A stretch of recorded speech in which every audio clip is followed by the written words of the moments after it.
Well, Chris, great to be on. I mean, first of all, yeah, I was proud to introduce the SAVE Act last year. We were able to move it through the House with 5 Democrats who actually joined alongside of us. So I sent it over to the Senate, and to underscore your point, Chuck Schumer and the Democrats killed it in the Senate.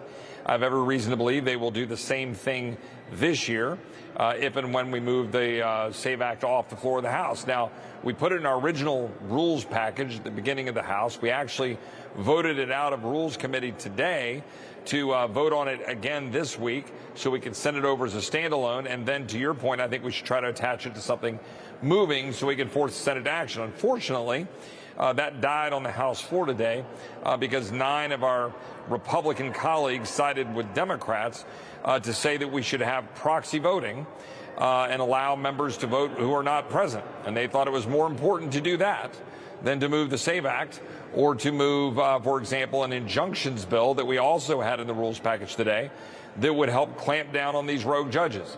I thought it was more important to do those 2 things than to protect the constitutional requirement that we do our job in person and vote. And unfortunately, 9 Republicans sided with Democrats. So we're going to have to go back to the drawing board this week to move those important pieces of legislation. Yeah, that's unfortunate. About the rogue judges, as the chairman of the subcommittee on the Constitution, here's what you said about that. Listen. Yeah. And here we have a single district judge who's asserting jurisdiction from the District of Columbia to tell the President of the United States that he cannot deport members of the violent TDA gang out of this country to keep our streets safe. That is not what is supposed to occur. Now, Senator John Kennedy echoed your sentiments. Listen to what he had to say. What's the statutory basis for a federal judge issuing an order that affects people other than the parties before the court? I'm not aware of a statutory basis, Senator. There is no statutory basis, is there? No, Senator.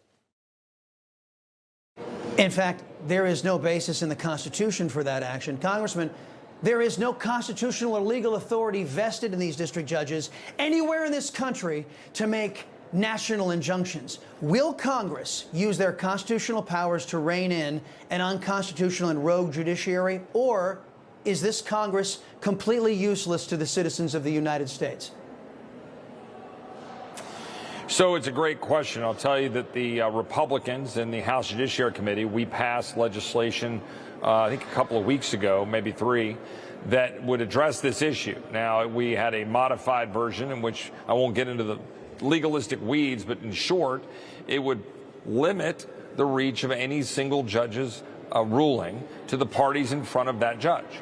But then it would allow for in a certain circumstances, there to be an appeal up to a larger judicial panel if there was some reason for why there needed to be a nationwide construct. And sometimes there are some that make sense. Now, to be clear, we had a number of situations where there were good judges in Texas, in the Northern District of Texas in particular, who were stopping unlawful administrative actions under the Biden regime, which was actually very important when it came to, for example, boys being in girls' locker rooms, when it came to some other key decisions where judges were able to step in and say, for example, on student loans, other things where they were able to limit the abuse of Biden and the administrative bureaucrats. So there are times where it's sometimes useful, but you want to have a catch where you're having either a panel and then fast track to the Supreme Court for them to be able to speak rather than one judge, because that means there's 677 independent judges out there that are making decisions, in this case with Boasberg, stepping in front of the commander-in-chief defending the United States of America. So we think we passed something that would send a big shot over Chief Justice Roberts' bow. We think the Senate should take that up, but you know how that'll go. So we're going to have to use the power of the purse that you were referring to, in my opinion, if we want to get their attention. Yes, and it's unfortunate the Chief Justice has chosen to allow this rogue judiciary rather than rein it in and leaving it up to the other branches to deal with his rogue judiciary. Congressman, you know, folks, I thank God for my wonderful wife, my kids, my country, the greatest nation ever. And Americans like you who believe in the truth, the Chris Salcedo Show will never stop fighting for you. The Chris Salcedo Show, for the news you need to know.